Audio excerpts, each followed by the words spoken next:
The church is not gender friendly. Each woman should feel the duty of ensuring that she is heard.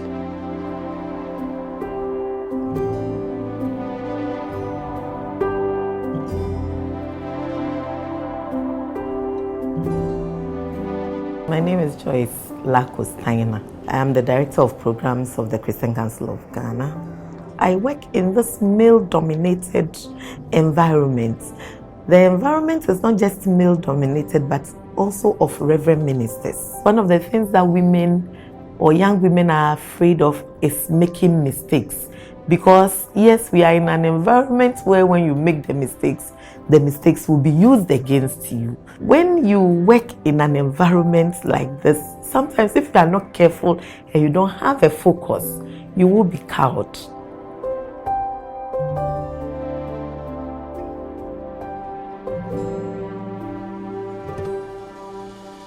It is one project that we started. It is a gender-focused project. So we conducted a gender audit and then a needs assessment. And clearly the gender audit stated that the church itself, I'm saying that it's not very gender sensitive, it's not gender friendly, but it is subtle, it is not seen.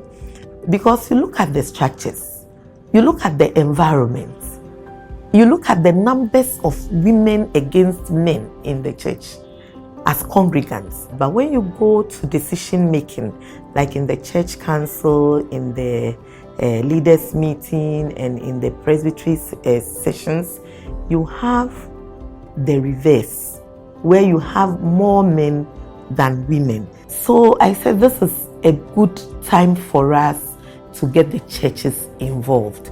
But what is it that we are seeking to change? The audit tells us that we have capacity issues of women. So one of the objectives was to enhance the capacity of selected women and girls. And I'm careful with my choice of words. I said selected. And then the second one is to create an enabling environment for women to participate. Why will you have session meetings in the evening at 6 o'clock, once a month, sometimes by 11? So if you ask a young woman or my type of woman to be in the church meeting at this time, 9 o'clock, 11 o'clock, we have not closed, when will I go home and do any other thing? So we are asking for the creation of an enabling environment for women to be able to participate in decision making. Because really it is not fair that 20% are taking decisions for 80% without the voice of the 80% being heard. So these are some of the challenges that we are facing. But I believe that in life there are challenges. And so once we face it, we work around it to make the project work. The good thing is that there is a buy-in because it's a council's project and it was approved by AGM. So they need to make themselves available for it to roll out. And it is funded by Christian Aid. Christian Aid is a partner organization and we are working hand in hand with Christian Aid in all that we do. I want to encourage young women that yes, the road is rough, but we need to be determined. We need to stay focused. We need to know what we are doing. We need to convince ourselves that what we are doing is right. And speak out. Lift your hand and be counted, because our voices need to be heard.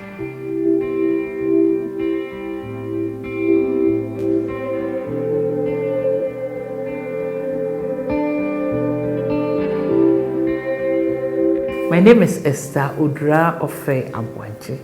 I'm former director of the Institute of Local Government Studies, currently the chairperson of the Star Ghana Foundation Governing Council. This is a society that doesn't offer, to my mind, many options for self-valuation. For instance, if you're a woman, your crowning glory is to marry somebody respectable, have children, have a house, that you are a responsible woman, that you have done well, and all of those kinds of things. It's a pity. Why do I say it's a pity? If we optimize the gifts that God has given an individual, male or female, the person is enriched to even give more to the society. So when a society gives the wrong kinds of messages and signals to their daughters, they are hampering themselves because you are underutilizing a resource that you could have benefited from. For me, the most important thing that you can bestow on your child is choices. That your child has the confidence to say, I can go this way, I can't go this way, I would rather do this, I would rather not do that. And also to imbue in your child a sense of excellence. People who want their children to take on leadership roles should imbue them with leadership characteristics. Self-respect, respect for others, self-discipline, readiness to take responsibility, readiness to explore options, and learning to live with people and living creatively and victoriously with others.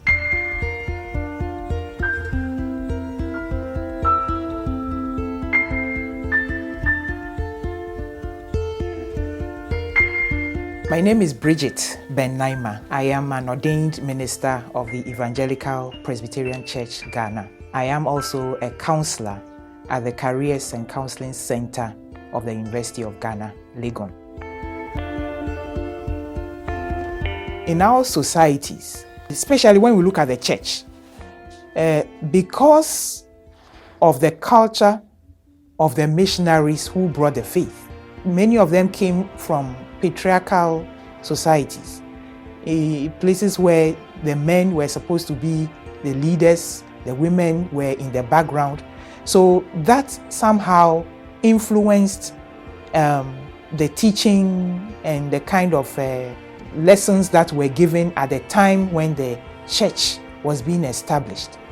When we go into our traditional culture, you would realize that women play very, very important roles, and they are cherished for those roles. Traditionalists have a place for women, but it is not a subdued place. It is a place that recognizes their roles. So somehow patriarchy came to push that system down and made it look like women always had to be in the background. When women are given the appropriate environments for development, for education, when they are given the right upbringing, they are able to excel in many other fields. If you find yourself as a woman in governance, it's as if you need to work more to gain applause from the people you are working with. When a woman makes a mistake, it's a big deal. But when a man makes a mistake, it's like, oh, it's normal. So that kind of situation should be changed so that we look at them on the same level and offer the support that they need to perform their roles well.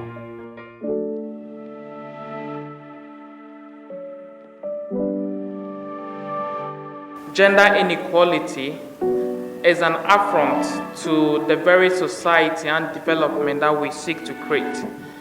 And so as an organization, we seek to affirm our own commitment to this by undertaking various activities in the form of advocacy and various fights against gender inequality. In fact, as an organization, we've gone further to just move from gender inequality to say it's a matter of justice. And so we call it gender justice in our organization. It's really important that we bring this issue of gender inequality within the spaces of the faith and our belief system, especially when it comes to our Christian faith. So in this work, we've been looking at to what extent can we create the enabling environment, to what extent can we develop capacities But what extent also can we challenge some of the teachings and the sermons that we hear, of course, in a way that is transformative at the end of the day? Personally, and this is my personal view, I believe that a weapon in the hands of a soldier is for defense. In the hands of a robber, it's for oppression. In the hands of the right people, will definitely promote joy and harmonious living and a prosperous society. But in the hands of the wrong people, will definitely become a tool for oppression. If we accept inequality as normal, it will become normal and we will live with it. But if we do not accept it and we begin to challenge it, that is when we will see real change. And the issue of inequality in itself is a matter of power struggle as well. And so we need to engage in that contestation, but in a way that helps us to achieve change at the end of the day. Thank you.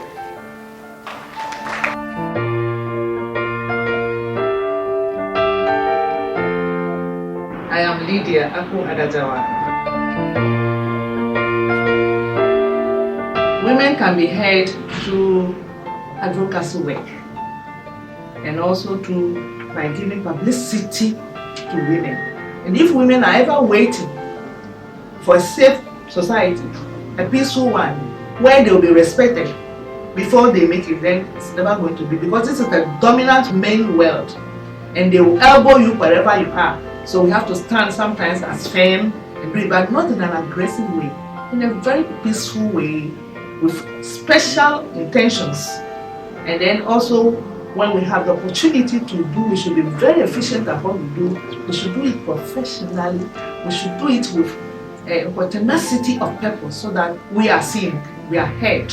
Women must know that they have all the potentialities to grow and go to the highest level, because that's the evergreen saying by agrees that if you educate a man, you educate only an individual, but if you educate a woman, you educate a nation. So like this, we will be able to do it.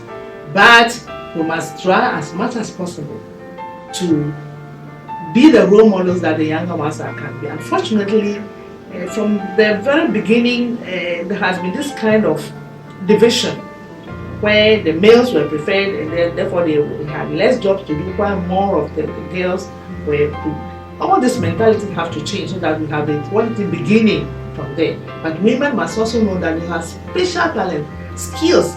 They have things that they can expose to. There are women who have excelled. We want them to put themselves as role models to help bring out the women on board, bring the young ones on board. Let us change the system from wherever they are so that women will know that they are important and that they can play roles and change the tide.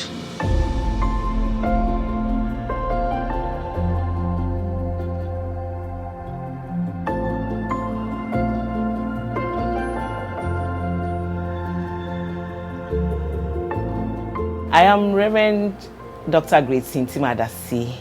I am a research fellow at the Institute of African Studies, the section head of religion and philosophy.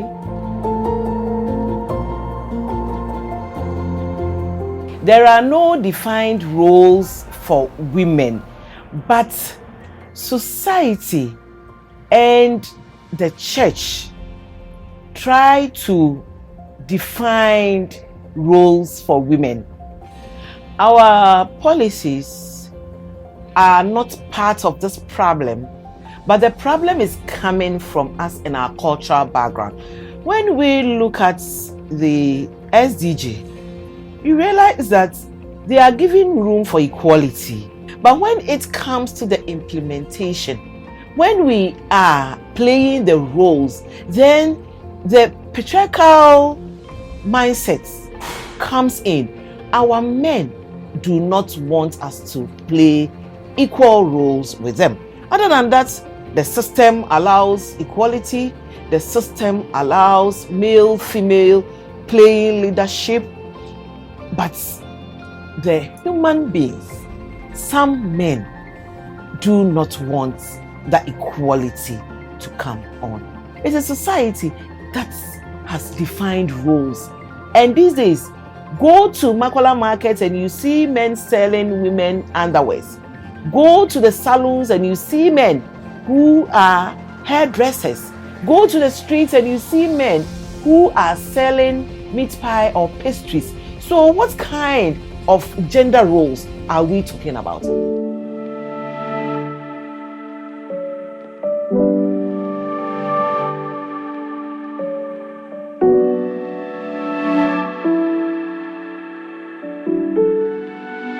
My name is Sheila, Mrs. Sheila Minka Premo.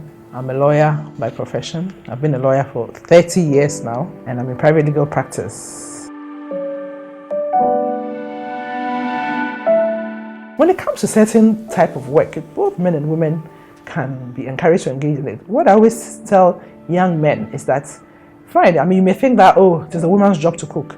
If you are fortunate enough to get a scholarship and you have to go abroad, how do you feed yourself? Where your mother is not there, your sister is not there, are you going to eat KFC every day? You end up sick. So for me, things like cooking is a skill which, if we are able to encourage both our men and our women to learn it, it helps them eventually, especially in this globalized world where we would never know where we'll find them. So we have to set good examples. For me, I believe that advocacy is very important, and it should be evidence-based advocacy. Sometimes when you're just talking for talking sake, it doesn't really make any impact. So I know people who've done various researches which shows the numbers of women in different aspects of public life and governance generally, and the research has established that the numbers are low as compared to the male counterparts. I also believe that policy and legislation is very key in ensuring that we get a critical number of women in higher positions. If you look in all other countries where you have a reasonable number of women moving up in governance, it is through policy and legislation. We mentioned Rwanda, we mentioned South Africa, etc. Their laws were very clear to that effect, even in the West, in Sweden and other countries that took the lead. So I believe that legislation is also important. So for me, research, advocacy, policy, and legislation are some of the key things we can use to be able to move and get a number of women in key leadership positions in governance.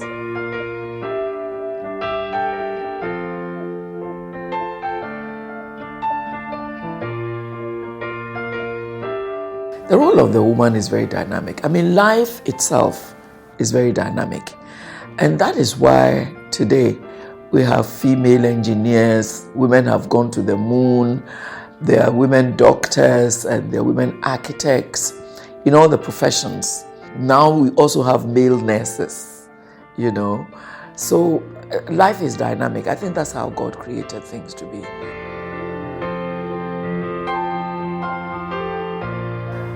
Cultures and traditions are very strong, and they always have an influence. I think all of us, both male and females, get socialized as a result of our customs and our traditions. For a long time, as I said earlier, it was said that the woman would marry and have children, so she didn't really need to go further with her education. But things have changed, even though some of these things still linger. And they linger because of socialization. When men as bosses begin to discriminate against women, it's really because they've been affected by their cultural and traditional understandings. Being a nurturer is very useful in working with people and organizing people. And I think that as women, we should take advantage of our femaleness and some of the gifts God has given us as women and really take up leadership roles. Women are more honest. They are more diligent just because of the roles we play. It's a right to be heard because you're a human being. You're a human being and you must contribute to the way things get done. So it's not a privilege. You see, when it's a privilege, it means, well, you get it or you don't. But if it's a right, then I think each woman should feel the duty of ensuring that she's heard, especially when she has something good to offer. You don't have to wait to be offered to you. I think we must create conditions where we get ourselves heard. I try to use every opportunity that I have to encourage young and upcoming women that going out there to play a leadership role is not an impossibility. That you can do it and still be a good wife and still be a good mother.